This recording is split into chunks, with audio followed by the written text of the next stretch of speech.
The funny thing about being poor is that it's actually pretty easy to do. Society is already pretty much set up perfectly for everyone to stay broke. I'm Mr. Sticks A Stocks, and I mean, for the first 10 to 20 years of your life, you're literally forced to sit in a little building, a little incubator, where they make you memorize useless facts, follow arbitrary rules, and take tests that have nothing to do with making money. It's probably the worst possible place you could go to learn financial success, and you spend so much time there, it's almost impressive how little you come out knowing about wealth. There's no possible way that we as a society could mess this up. Like, you would have to go out of your way to actively discourage people from learning about investing, understanding taxes, starting businesses, managing risk, saving money, building credit, making smart purchases, and developing financial independence. Oh, I get it now. Now it makes sense. Okay, never mind. Let's just get one thing out of the way. The reality of rich people is that they're not born lucky. You and everyone else are supposed to develop wealth-building skills through actual experience by making money,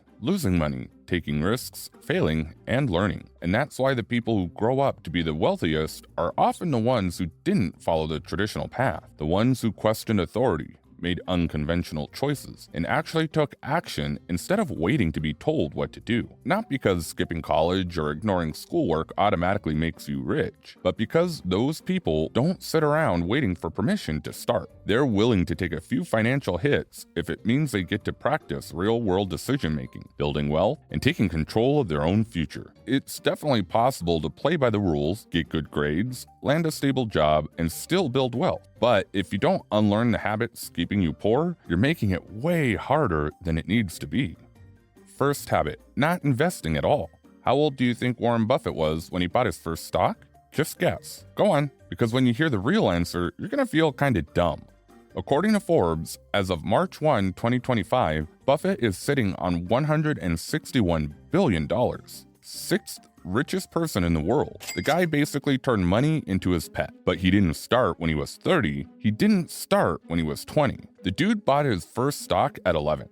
11. That's not even old enough to stay up late. While normal kids were trading Pokemon cards, Buffett was out here trading actual stocks. And now he owns half of America. You'd think this would be something we're taught growing up, right? You'd think someone would pull us aside in school and go, "Hey, by the way, if you put your money in good investments now, you can retire rich without ever working a miserable job." But nope. Instead, we got long division. We got essays about books we hated. We got mitochondria is a powerhouse of the cell. Anyway, you still have a chance because rich people aren't special. They just do something most people don't. They put their money into stuff that makes more money. Buffett's been doing this since before he hit puberty. He buys companies, sits on them for decades, and just lets time do all the work. And his advice is always the same. Buy real businesses. Buy them at good prices. Hold them forever. Forever. That's the whole game. And yet, most people, they never even start. They tell themselves they don't have enough, and it's too complicated, that they'll do it later, and then later never comes. And that's the first habit keeping you poor. By the way, Buffett's been at this since before you were born. You don't have to be a kid to start, but you do have to start. Second habit, thinking money is just about earning. All right.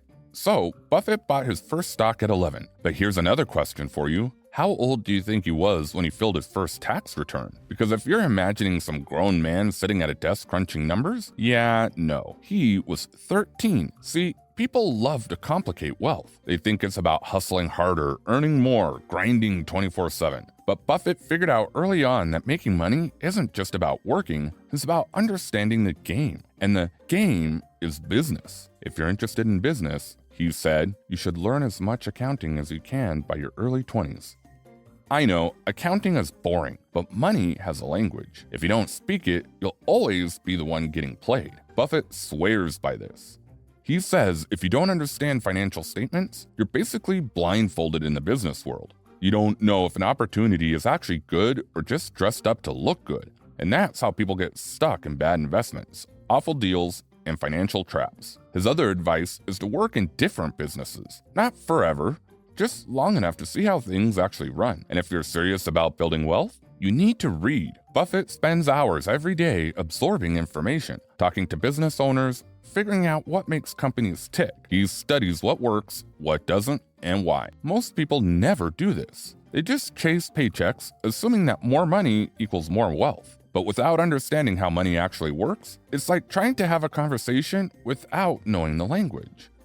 So yeah, not learning the language of business, that's the second habit keeping you poor. Third habit, missing out on big opportunities. Because people think losing money is the biggest mistake you can make in investing. Buffett disagrees. The biggest mistakes, he says, are the ones that actually do not show up. Not the bad investments, not the ones that tank, but the ones you should have made and didn't. And this guy, he's got receipts. Buffett admits he's never lost a huge chunk of money on a single investment. But he's missed out on at least $10 billion just from hesitating when he knew what to do. Imagine that. $10 billion gone. Not because he made a bad decision, but because he didn't make the right one. He calls these mistakes of omission. The biggest financial regrets aren't what you did wrong. They're about what you were too slow, too scared, or too distracted to do at all. This is why the rich get richer. They recognize opportunities and they act. But most people, they hesitate. They wait for the right time. They think, I'll invest when I have more money. I'll start that business when life calms down. But hey, life never calms down. And by the time you realize it, the opportunity is gone. So yeah, not being ready when opportunity knocks, that's the third habit keeping you poor. Fourth habit, ignoring overlooked opportunities. If I were working with a small amount of money, the universe would be huge compared to the universe of possible ideas I work with now. Buffett once said, and he wasn't just talking theory, he lived it. When he had only a tiny amount of money, he'd dig through business reports, flip through pages of financials, and hunt for hidden gems. And guess what? He found them. He'd spot companies so undervalued that he could throw in $10,000 or $15,000 and make an absolute killing. But as he got richer, that universe shrank. The more money you have, the harder it becomes to find those high return opportunities. Why? Because now everyone's looking at the same investments. With a small amount of money, you can make very significant sums, Buffett explained.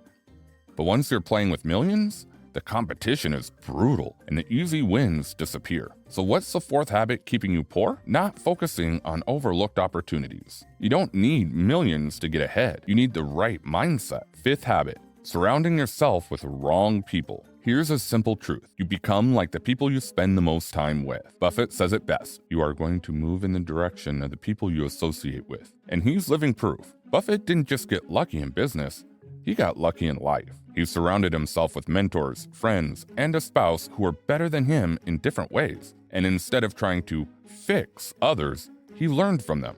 That's his advice to you. Choose your circle wisely. Find your business partners, friends, and even a life partner who inspire you, challenge you, and push you forward. Because hanging around the wrong people, that's a guaranteed way to stay broke. Remember Mark Twain's famous line? Never argue with stupid people. They will drag you down to their level and beat you with experience. So yeah, the fifth habit keeping you poor? Not surrounding yourself with great people. One last game-changing tip straight from Buffett himself. There's nothing like following your passion. He says Buffett loves what he does and he's been obsessed with it for decades. People who actually enjoy their work, they get better, outlast the competition, and make more money. If you haven't found your thing yet, keep looking. Most people waste years chasing paychecks instead of building skills in something they actually care about. That's why Buffett says passion is a cheat code. All right, your turn. What's the financial habit people need to drop ASAP? Let me know in the comments below. If you had fun, hit like, subscribe, and stick around for more easy-to-digest finance content. Oh, and before I go, why did Warren Buffett bring a ladder to the stock exchange? Because he heard it was going up. That's all for now. See you in the next one. This is Mr. Stix A Stocks signing off.